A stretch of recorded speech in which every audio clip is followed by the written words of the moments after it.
If life starts approximately 1 billion years ago, we will have to wait 400,000 years to see the aberration of the first nerve cells.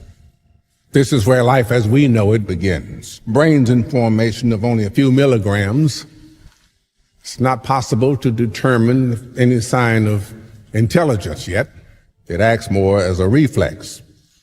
1 neuron, you're alive. 2 neurons, you're moving. And with movement, interesting things begin to happen.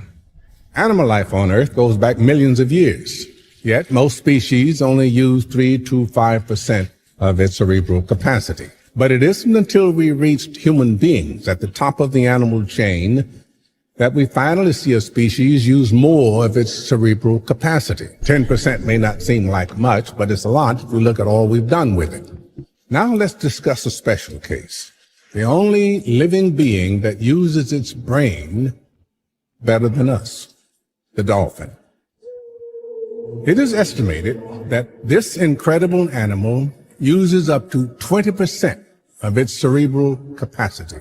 In particular, this allows it to have an echolocation system that is more efficient than any sonar invented by mankind. But the dolphin did not invent the sonar. It developed it naturally.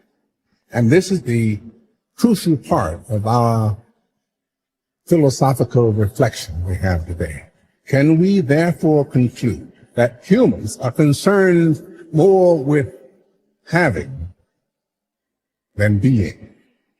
For primitive beings like us, life seems to have only one single purpose: gaining time. And it is going through time seems to be also the only real purpose of each of the cells in our bodies.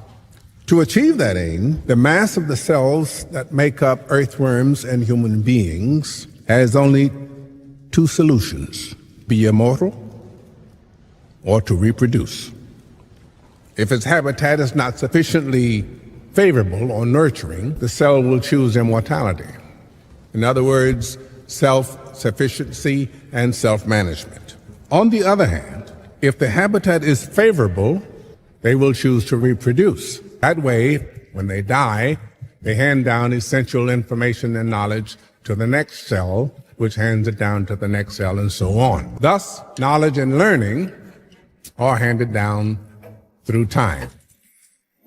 Let's imagine for a few moments what our life would be like if we could access, let's say, 20% of our brain's capacity. This first stage would give us access to and control of our own body. Well, for the moment, it's just hypothesis, I confess. But if you think about it, it's troubling to realize that the Greeks, the Egyptians, and the Indians had notion of cells centuries before the invention of the microscope. And what to say about Darwin, whom everybody took for a fool when he put forth his theory of evolution? It's up to us to push the rules and laws and go from evolution to revolution. 100 billion neurons per human, of which only 15% are activated. There are more connections in the human body than there are stars in the galaxy.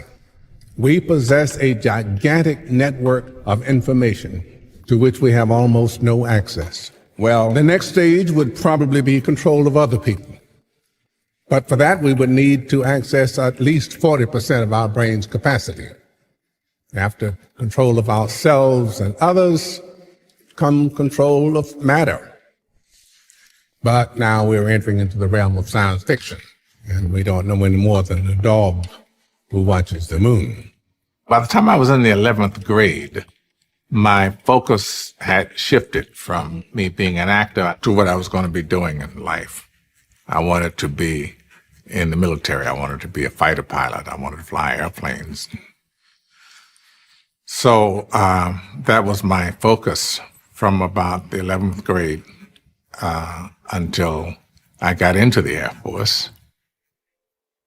But when I got in and started to live that life, it occurred to me that I had been functioning from my romance with movies.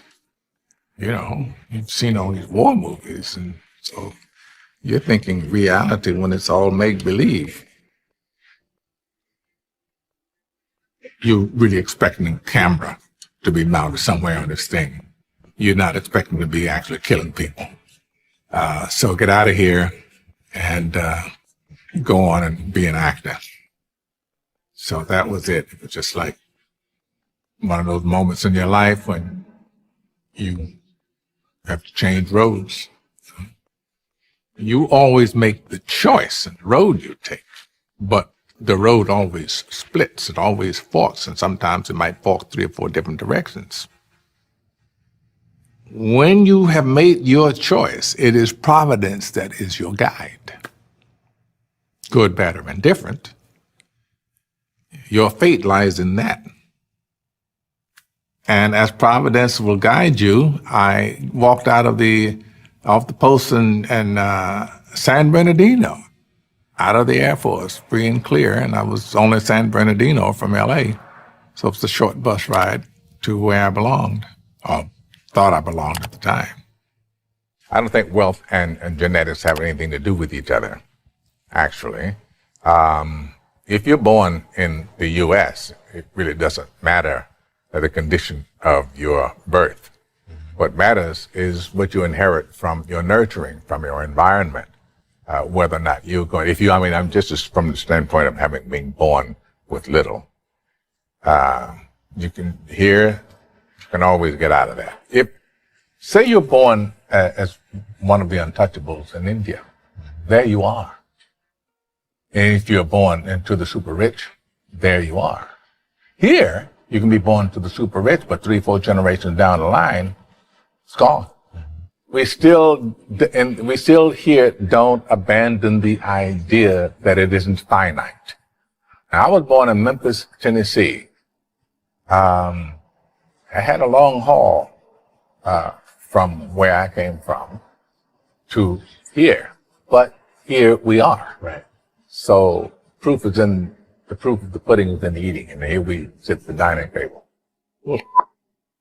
Everybody can. Everybody doesn't. Courage is the key to life itself. There are a lot of people who are born in situations that say, well, I'll never get out of this. So they won't. I say to people who say, well, I would like to have done so and so and so. So, well, you could have done it. So, well, I couldn't get out of here. Man, the bus runs every day. As I said, I went to the movies all the time. I've seen the movies. And at some point, it struck me rather dramatically how much I wasn't in the movies. Not the way I needed to be in the movies.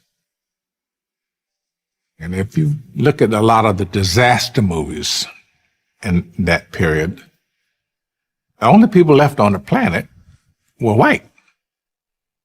So now my thing is, if I get in the movies, I want to make sure that I speak about that.